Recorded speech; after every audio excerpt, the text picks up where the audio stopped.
Então, quem entende muito sobre calorias são os nutricionistas, as nutricionistas, tá? Quando vão produzir, por exemplo, merenda escolar, tem que ter uma nutricionista, as grandes empresas a produzir comida. As nutricionistas estão lá para medir a quantidade de calorias que cada alimento deve levar, tá? Então isso é que é caloria. Então uma caloria vale 4,186 joules. O que é uma capacidade térmica? Define-se capacidade térmica como sendo a razão entre a quantidade de calor, tá? Quantidade de calor que um corpo recebe e a variação de temperatura ocorrida. Então, capacidade térmica, o que é mesmo? É a razão entre a quantidade de calor que o corpo recebe e a variação de temperatura ocorrida dentro dessa capacidade. Matematicamente, ela é expressa da seguinte forma, ó, C maiúsculo é a capacidade térmica, Q é a quantidade de calor cedida ou recebida, ΔT é a variação de temperatura. Então, se eu quero calcular a capacidade térmica de um corpo, tá? Que é a quantidade de calor que ele recebe e sua variação de temperatura, eu vou pegar a fórmula matemática, que é essa aqui, capacidade térmica, que é C maiúscula, é igual Q, que é a quantidade de calor cedido ou recebido, dividido pela variação de temperatura. A unidade de capacidade térmica no SI, Sistema Internacional de Unidade, é o Joule. Joule por Kelvin, tá? Quem é Kelvin? É aquela escala termométrica científica que a gente viu lá. Então, vai ser Joule por Kelvin, que vai medir quem? A capacidade térmica. Mas, em outras palavras, dificilmente você encontra isso aqui. Você vai encontrar aqui, ó, que é o mais usual.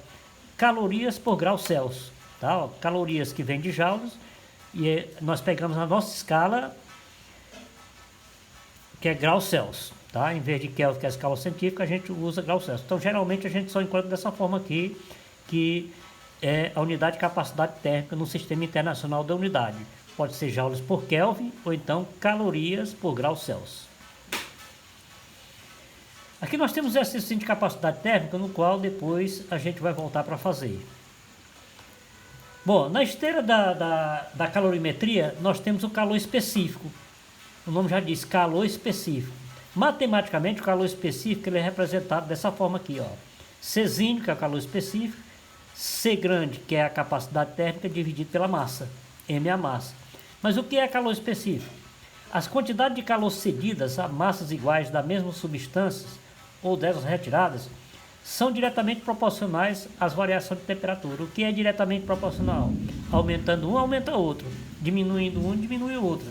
Isso em matemática é proporcionalidade.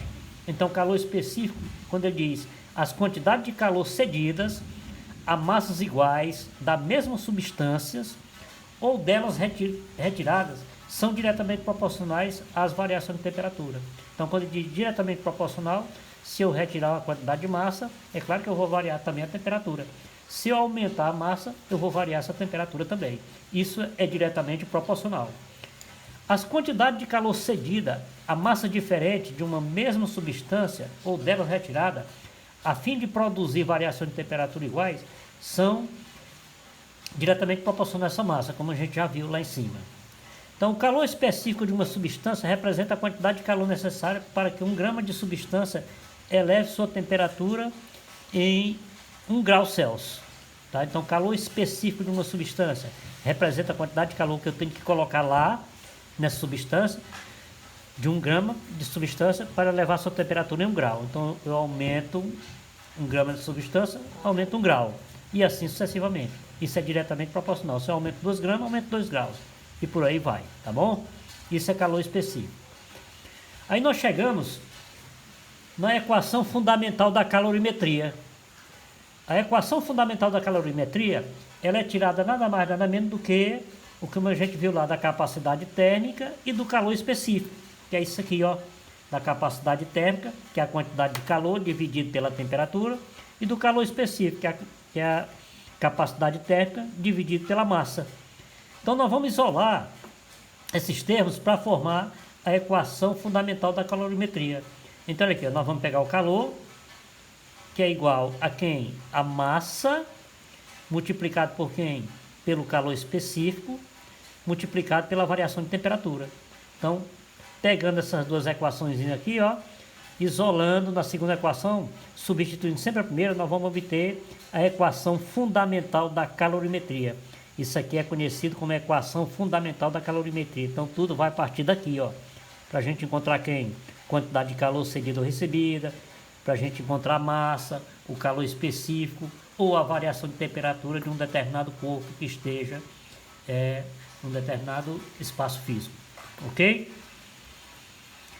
Bom, uma coisa muito fundamental quando a gente vai resolver problemas de física são as unidades de medidas, tá? No sistema internacional. Nesse caso aqui, sistema internacional é simplesmente conhecido como SI, Sistema Internacional de Unidades.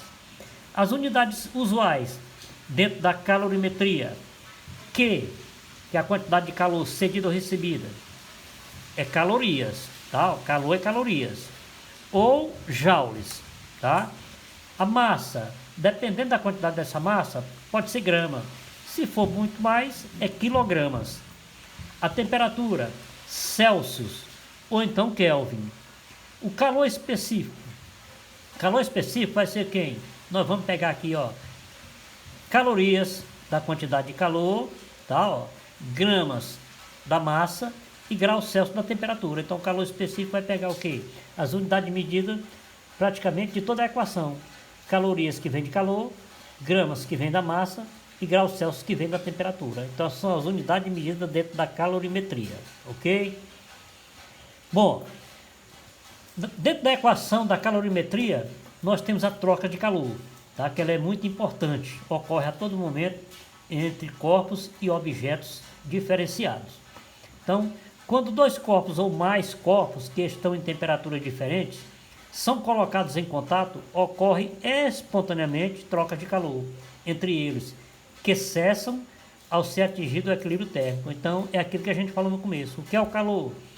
É uma energia em trânsito, ou seja, ele passa espontaneamente do corpo mais quente para o mais frio. Isso é chamado de troca de calor. Então, quando eu tenho um objeto com a temperatura maior e outra menor, se a gente juntar eles dois, o que é que vai acontecer? Num determinado tempo vai haver o quê? Um equilíbrio térmico, ou seja, os dois vão estar na mesma unidade de temperatura. Para que não haja influência do meio externo nas trocas de calor, é necessário colocá-los num recipiente isolante térmico chamado de calorímetro. Então, o calorímetro, ele é uma canequinha que ele é constituído de quê? De alumínio, isopor lá dentro, tá? É como se fosse um isopor de você colocar uma bebida, tá? Só que ele é feito de alumínio. Então, lá dentro, quando ele é colocado, dá para você medir essa troca de calor com 100% de acerto, porque ele não vai trocar calor com o meio ambiente, ele se torna um sistema totalmente isolado. Então, ninguém melhor para medir essa troca de calor com uma medida necessária exata do que o calorímetro, que é uma canequinha no qual a gente coloca um termômetro lá dentro e ele fica isolado, não troca calor com o ambiente, tá? É como se fosse uma caixa térmica ou uma garrafa térmica de colocar café. É um calorímetro. Quando você colocar lá dentro, se você colocar um termômetro, você verá qual é essa troca de calor, essa quantidade de calor, que é exatamente isso, que é o objetivo e o objeto do nosso estudo dentro desse conteúdo, troca de calor. Bom, através do balanço energético, conclui que em um módulo, a somatória dos calores cedidos é igual à somatória dos calores recebidos. E os sinais são colocados em contato. Então, olha aqui, ó, se a gente juntar os corpos, seja quantos forem, ó, corpo 1, mais 2, mais 3, mais N corpos, todo mundo vai se igualar a zero. Como se igualar a zero? Porque quando a gente coloca corpos com temperatura diferente, eles vão entrar em equilíbrio térmico. E esse equilíbrio térmico vai se tornar isso aqui, ó, zero. Ok? Bom, o que significa calor latente? Ainda dentro da calorimetria. Isso aqui, pessoal, são cheios de pormenores, tá? Então, calor latente de uma mudança de estado é a quantidade de calor que a substância recebe ou cede por unidade de massa durante a transformação, mantendo-se constante a temperatura desde que a pressão não se altere. Tá? Então, isso é calor latente. É quando eu pego um determinado objeto e vou provocar nele uma mudança de estado físico. Eu vou ter que colocar o quê? Uma quantidade de calor que essa substância vai perder, receber ou perder, dependendo da mudança que tu for provocar, por unidade de massa, durante essa transformação, mantendo-se constante o quê? A temperatura sem aumento de pressão. Isso é calor latente. Como é que matematicamente podemos expressar esse calor latente? É exatamente isso aqui. L latente, Q é a quantidade de calor, dividido o quê? Pela massa. Ou Q é igual a massa vezes o calor latente. Aonde, ó, Q, quantidade de calor latente trocada no processo, que é a quantidade de calor, tá? M é a massa desse corpo, desse objeto, e L é o calor latente dessa mudança, tá? Então, o calor latente sempre vai partir da mudança de estado físico de uma substância. Você vai colocando calor, ela vai cedendo ou recebendo. Se você quiser mudar de sólido para líquido, de líquido para gasoso, e assim sucessivamente, sempre usa o que? O calor latente. Durante essa transformação, mantém-se a temperatura constante, sem alteração da pressão. Ok?